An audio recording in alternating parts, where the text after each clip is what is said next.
O quinto planeta era muito curioso. Era o menor de todos. Mal dava para um lampião e o acendedor de lampiões. O príncipezinho não podia atinar para que pudessem servir no céu, num planeta sem casa e sem gente, um lampião e o acendedor de lampiões. No entanto, disse consigo mesmo: talvez esse homem seja mesmo absurdo. No entanto, é menos absurdo que o rei, que o vaidoso, que o homem de negócios, que o beberrão. Seu trabalho ao menos tem um sentido. Quando acende o lampião, é como se fizesse nascer mais uma estrela, mais uma flor. Quando o apaga, porém, é a estrela ou flor que adormecem. É uma ocupação bonita. E é útil porque é bonita. Quando abordou o planeta, saudou respeitosamente o acendedor. Bom dia, por que acabas de apagar teu lampião? Eu executo uma tarefa terrível, é o regulamento, respondeu o acendedor. Bom dia. Que é o regulamento? É apagar meu lampião. Boa noite. E tornou a acender. Mas por que acabas de o acender de novo? É o regulamento, respondeu o acendedor. Eu não compreendo, disse o príncipezinho. Não é para compreender, disse o acendedor. Regulamento é regulamento. Bom dia. E apagou o lampião. Em seguida, enxugou a fronte num lenço de quadrinhos vermelhos. Eu executo uma tarefa terrível. Antigamente era razoável. Apagava de manhã e acendia à noite. Tinha o resto do dia para descansar e o resto da noite para dormir. E depois disso mudou o regulamento? O regulamento não mudou, disse o acendedor. Aí é que está o drama. O planeta, de ano em ano, gira mais depressa e o regulamento não muda. E então, disse o príncipezinho, agora que ele dá uma volta por minuto, não tenho mais um segundo de repouso. Acendo e apago uma vez por minuto. Ah, que engraçado! Os dias aqui duram 1 minuto. Não é nada engraçado, disse o acendedor. Já faz 1 mês que estamos conversando. 1 mês? Sim, 30 minutos, 30 dias. Boa noite. E acendeu o lampião. O príncipezinho considerou-o e amou aquele acendedor tão fiel ao regulamento. Lembrou-se dos pores do sol que ele mesmo produzia, recuando um pouco a cadeira. Quis ajudar o amigo.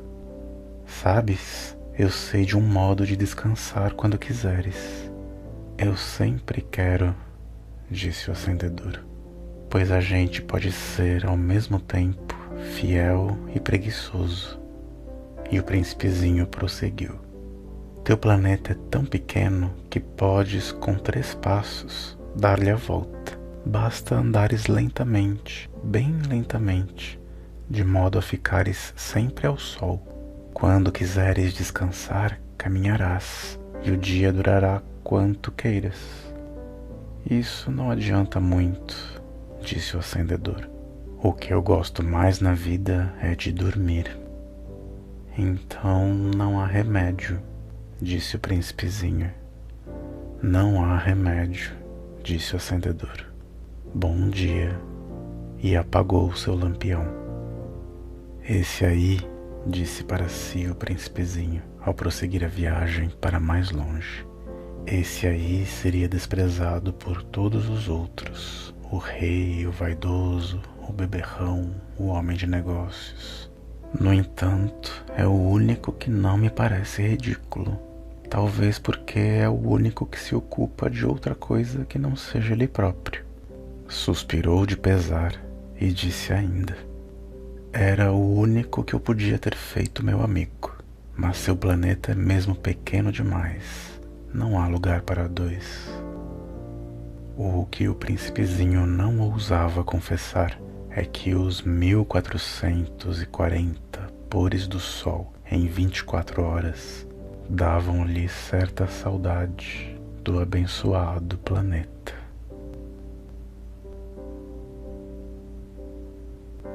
O sexto planeta era 10 vezes maior.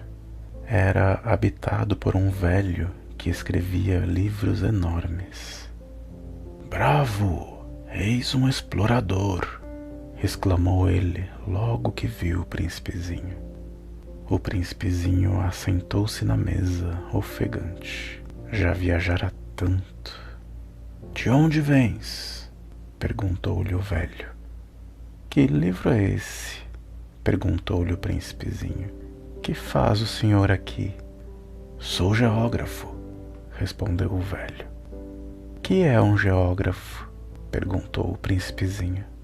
"É um sábio que sabe onde se encontram os mares, os rios, as cidades, as montanhas, os desertos." "É bem interessante", disse o príncipezinho. "Eis, afinal, uma verdadeira profissão." E lançou um olhar em torno de si no planeta do geógrafo. Nunca havia visto planeta tão majestoso. "O seu planeta é muito bonito. Haverá oceanos nele?" "Como hei de saber?" disse o geógrafo. O príncipezinho estava decepcionado. "E montanhas?" "Como hei de saber?" disse o geógrafo. "E cidades, e rios, e desertos?" "Como hei de saber?" disse o geógrafo pela terceira vez. "Mas o senhor é geógrafo." "É claro", disse o geógrafo, "mas não sou explorador. Há uma falta absoluta de exploradores. Não é o geógrafo que vai contar as cidades, os rios, as montanhas, os mares, os oceanos, os desertos. O geógrafo é muito importante para estar passeando. Não deixa um instante a escrivaninha, mas recebe os exploradores, interroga-os, anota as suas lembranças. E se as lembranças de alguns lhe parecem interessantes, o geógrafo estabelece um inquérito sobre a moralidade do explorador." "Por quê?" "Porque um explorador que mentisse produziria catástrofes nos livros de geografia, como o explorador que bebesse demais." "Por quê?" perguntou o príncipezinho. "Porque os bêbados vêm dobrado. Então o geógrafo anotaria 2 montanhas onde há uma só." "Conheço alguém", disse o príncipezinho, "que seria um mau explorador." "É possível. Pois bem, quando a moralidade do explorador parece boa, faz-se uma investigação sobre a sua descoberta." "Vai-se ver?" "Não, seria muito complicado, mas exige-se do explorador que ele forneça provas. Tratando-se, por exemplo, de uma grande montanha, ele trará grandes pedras." O geógrafo, de súbito, se entusiasmou. "Mas tu vens de longe. Tu és explorador, tu me vais descrever o teu planeta." E o geógrafo, tendo aberto o seu caderno, apontou o seu lápis. Anotam-se primeiro a lápis as narrações dos exploradores. Espera-se, para cobrir a tinta, que o explorador tenha fornecido provas. "Então?" interrogou o geógrafo. "Oh, onde eu moro", disse o príncipezinho, "não é interessante, é muito pequeno. Eu tenho 3 vulcões, 2 vulcões em atividade e um vulcão extinto. A gente nunca sabe." "A gente nunca sabe", repetiu o geógrafo. "Tenho também uma flor, mas nós não anotamos as flores", disse o geógrafo. "Por que não? É o mais bonito." "Porque as flores são efêmeras." "Que quer dizer efêmera?" "As geografias", disse o geógrafo, "são os livros de mais valor. Nunca ficam fora de moda. É muito raro que um monte troque de lugar. É muito raro um oceano esvaziar-se. Nós escrevemos coisas eternas. Mas os vulcões extintos podem se reanimar, interrompeu o príncipezinho. Que quer dizer efêmera? Que os vulcões estejam extintos ou não, isso dá no mesmo para nós, disse o geógrafo. O que nos interessa é a montanha. Ela não muda. Mas que quer dizer efêmera? Repetiu o príncipezinho, que nunca na sua vida renunciara a uma pergunta que tivesse feito. Quer dizer ameaçada de próxima desaparição. Minha flor está ameaçada de próxima desaparição? Sem dúvida. Minha flor é efêmera, disse o príncipezinho, e não tem mais que 4 espinhos para defender-se do mundo, e eu a deixei sozinha. Foi seu primeiro movimento de remorso, mas retomou coragem. Que me aconselha a visitar? Perguntou ele. O planeta Terra, respondeu-lhe o geógrafo. Goza de grande reputação. E o príncipezinho se foi, pensando na flor.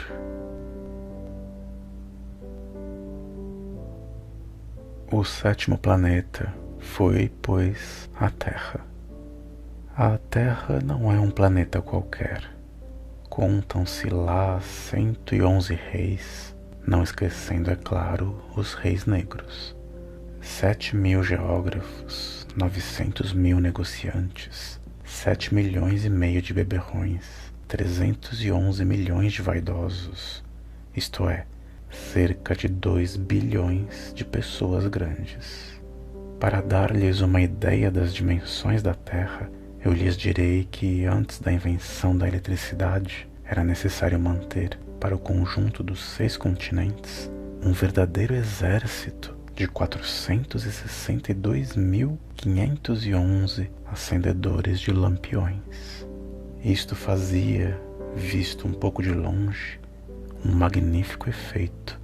Os movimentos desse exército eram ritmados como os de um balé de ópera. Primeiro vinha a vez dos acendedores de lampiões da Nova Zelândia e da Austrália. Esses, em seguida, acesos os lampiões, iam dormir. Entrava, por sua vez, a dança dos acendedores de lampiões da China e da Sibéria, e também desapareciam nos bastidores. Vinha a vez dos acendedores de lampiões da Rússia e das Índias, depois os da África e da Europa, depois os da América do Sul, os da América do Norte, e jamais se enganavam na ordem de entrada quando apareciam em cena. Era um espetáculo grandioso. Apenas 2, o acendedor do único lampião do Polo Norte e o seu colega do único lampião do Polo Sul, levavam vida ociosa e descuidada. Trabalhavam 2 vezes por ano.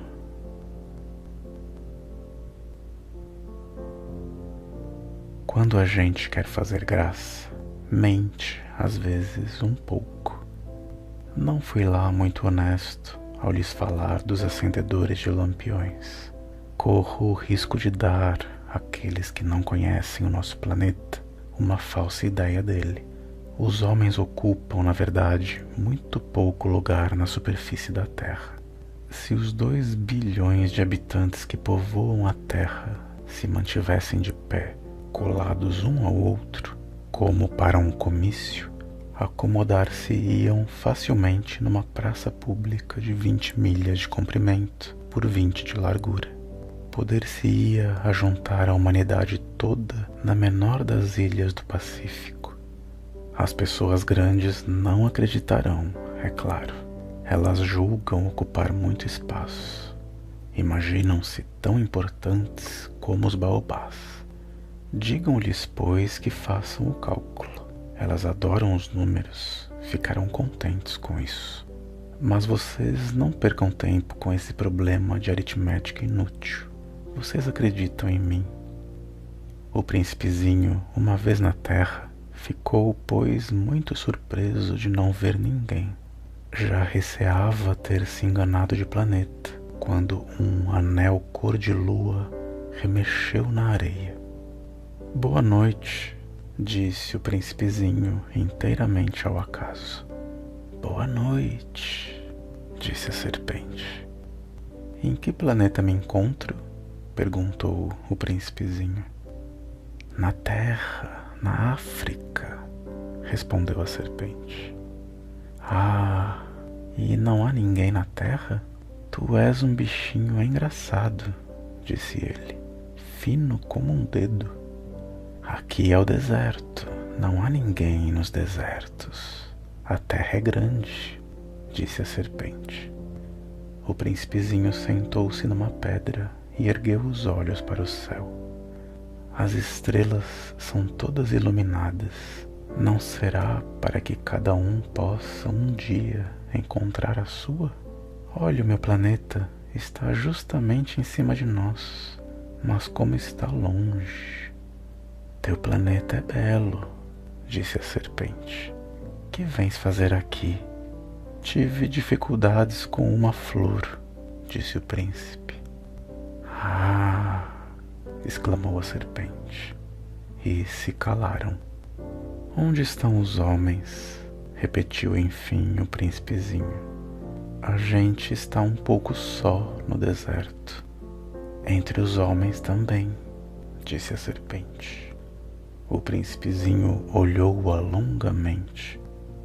Tu és um bichinho engraçado, disse ele, fino como um dedo. Mas sou mais poderosa do que o dedo de um rei, disse a serpente. O príncipezinho sorriu. Tu não és tão poderosa assim, não tens sequer umas patas, não podes sequer viajar.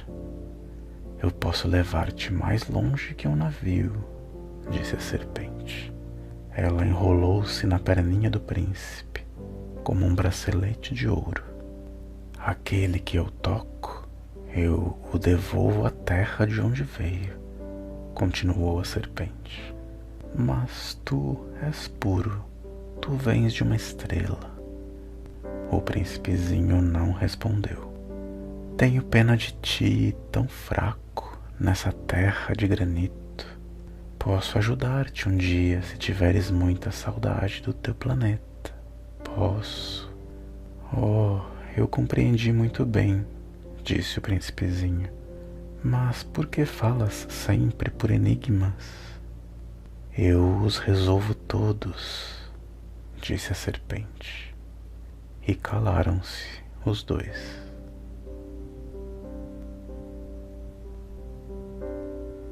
O príncipezinho atravessou o deserto e encontrou apenas uma flor de 3 pétalas, uma florzinha à toa. Bom dia, disse o príncipe. Bom dia, disse a flor. Onde estão os homens? Perguntou polidamente. A flor um dia vira passar uma caravana. Os homens, eu creio que existem 6 ou 7. Vi-os há muitos anos, mas não se pode nunca saber onde se encontram. O vento os leva, eles não têm raízes, eles não gostam das raízes. Adeus, disse o príncipezinho. Adeus, disse a flor. O príncipezinho escalou uma grande montanha. As únicas montanhas que conhecera eram os 3 vulcões que lhe davam pelo joelho. O vulcão extinto servia-lhe de tamborete. De montanha tão alta, pensava ele, verei todo o planeta e todos os homens. Mas só viu agulhas de pedra pontudas. Bom dia, disse ele inteiramente ao léu. Bom dia, bom dia, bom dia, respondeu o eco. Quem és tu? Perguntou o príncipezinho. Quem és tu? Quem és tu? Quem és tu? Respondeu o eco. Sede meus amigos, eu estou só, disse ele. Estou só, estou só, estou só, respondeu o eco. Este planeta é todo seco, pontudo e salgado. Que planeta engraçado, pensou então. É todo seco, pontudo e salgado. E os homens não têm imaginação, repetem o que a gente diz. No meu planeta eu tinha uma flor, e era sempre ela que falava primeiro.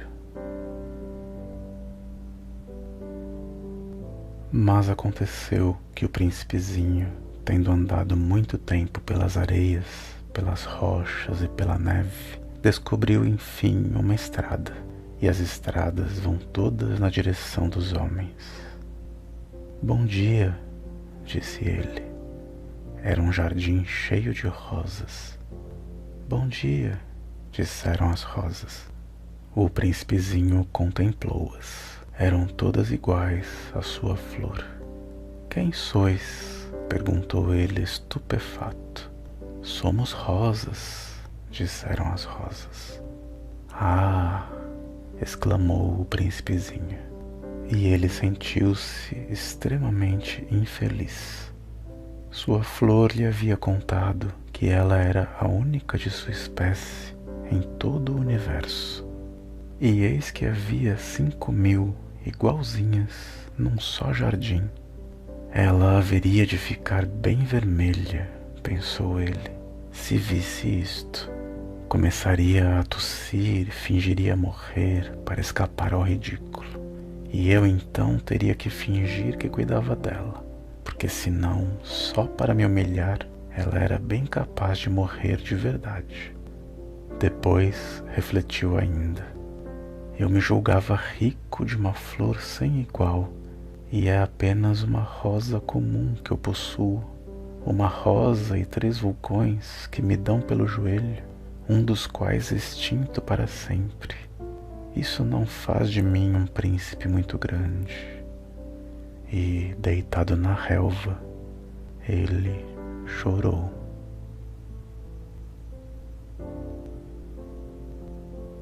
E foi então que apareceu a raposa. Bom dia, disse a raposa. Bom dia, respondeu polidamente o príncipezinho, que se voltou, mas não viu nada. Eu estou aqui, disse a voz, debaixo da macieira. Quem és tu? Perguntou o príncipezinho. Tu és bem bonita. Sou uma raposa, disse a raposa. Vem brincar comigo, propôs o príncipezinho. Estou tão triste. Eu não posso brincar contigo, disse a raposa. Não me cativaram ainda. Ah, desculpa, disse o príncipezinho. Após uma reflexão, acrescentou. Que quer dizer cativar? Tu não és daqui, disse a raposa. Que procuras? Procuro os homens, disse o príncipezinho. Que quer dizer cativar? Os homens, disse a raposa, têm fuzis e caçam. É bem incômodo. Criam galinhas também. É a única coisa interessante que eles fazem. Tu procuras galinhas? Não, disse o príncipezinho. Eu procuro amigos. Que quer dizer cativar? É uma coisa muito esquecida, disse a raposa. Significa criar laços. Criar laços? Exatamente, disse a raposa. Tu não és ainda para mim senão um garoto, inteiramente igual a 100.000 outros garotos. E eu não tenho necessidade de ti, e tu não tens também necessidade de mim. Não passo a teus olhos de uma raposa igual a 100.000 outras raposas. Mas se tu me cativas, nós teremos necessidade um do outro. Serás para mim o único no mundo, e eu serei para ti única no mundo. Começo a compreender, disse o príncipezinho. Existe uma flor, eu creio que ela me cativou. É possível, disse a raposa. Vê-se tanta coisa na terra. Oh, não foi na terra, disse o príncipezinho. A raposa pareceu intrigada. Num outro planeta? Sim. Há caçadores nesse planeta? Não. Que bom. E galinhas? Também não. Nada é perfeito, suspirou a raposa. Mas a raposa voltou à sua ideia. Minha vida é monótona. Eu caço as galinhas e os homens me caçam. Todas as galinhas se parecem e todos os homens se parecem também. E por isso eu me aborreço um pouco. Mas se tu me cativas, minha vida será como que cheia de sol. Conhecerei um barulho de passos que será diferente dos outros. Os outros passos me fazem entrar debaixo da terra. O teu me chamará para fora da toca como se fosse música. E depois, olha, vês lá longe os campos de trigo? Eu não como pão, o trigo para mim é inútil. Os campos de trigo não me lembram coisa alguma, e isso é triste. Mas tu tem cabelos cor de ouro, então será maravilhoso quando me tiveres cativado.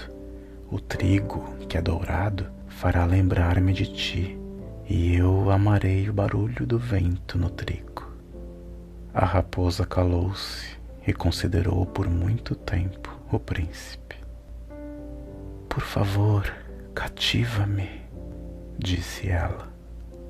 Bem quisera, disse o príncipezinho, mas eu não tenho muito tempo. Tenho amigos a descobrir e muitas coisas a conhecer.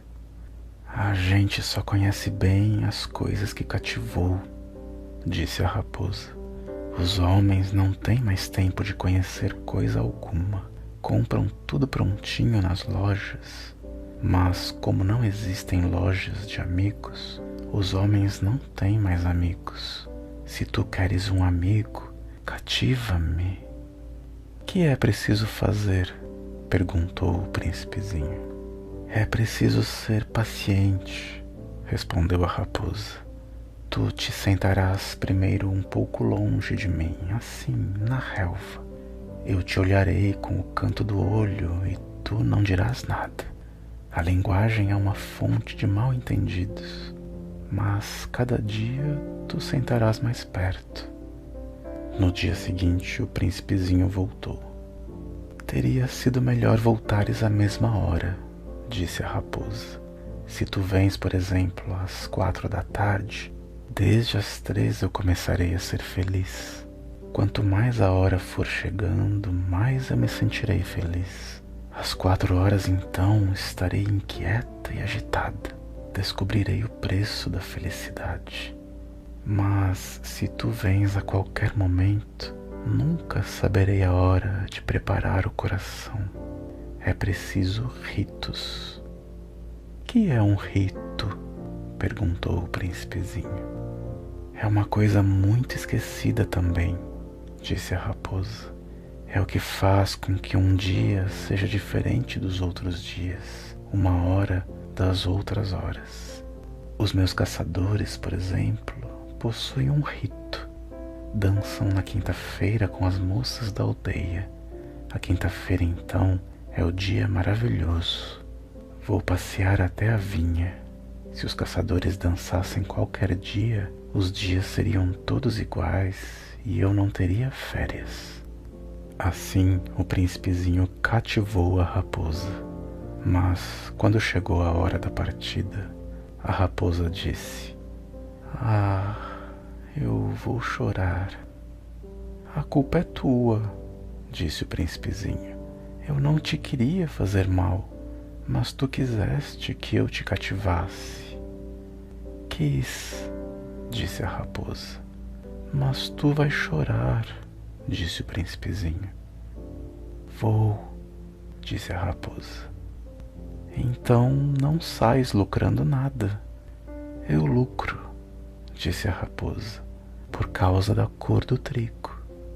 Depois ela acrescentou: vai rever as rosas. Tu compreenderás que a tua é a única no mundo. Tu voltarás para me dizer adeus, e eu te farei presente de um segredo.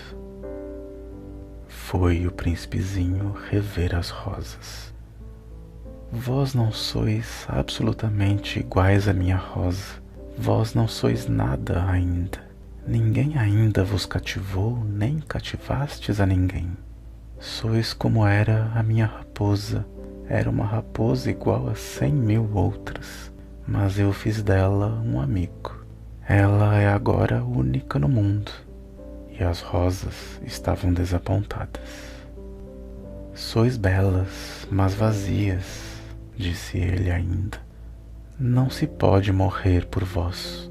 Minha rosa, sem dúvida, um transeunte qualquer pensaria que se parece convosco. Ela sozinha é, porém, mais importante que vós todas, pois foi a ela que eu reguei. Foi a ela que pus sob a redoma, foi a ela que abriguei com o paravento, foi dela que eu matei as larvas, exceto 2 ou 3 por causa das borboletas. Foi a ela que eu escutei queixar-se ou gabar-se, ou mesmo calar-se algumas vezes. É a minha rosa. E voltou então a raposa. Adeus, disse ele. Adeus, disse a raposa. Eis o meu segredo. É muito simples. Só se vê bem com o coração. O essencial é invisível para os olhos. O essencial é invisível para os olhos, repetiu o príncipezinho a fim de se lembrar. Foi o tempo que perdeste com tua rosa que fez tua rosa tão importante. Foi o tempo que eu perdi com a minha rosa, repetiu o príncipezinho a fim de se lembrar. Os homens esqueceram essa verdade, disse a raposa, mas tu não a deves esquecer. Tu te tornas eternamente responsável por aquilo que cativas. Tu és responsável pela rosa.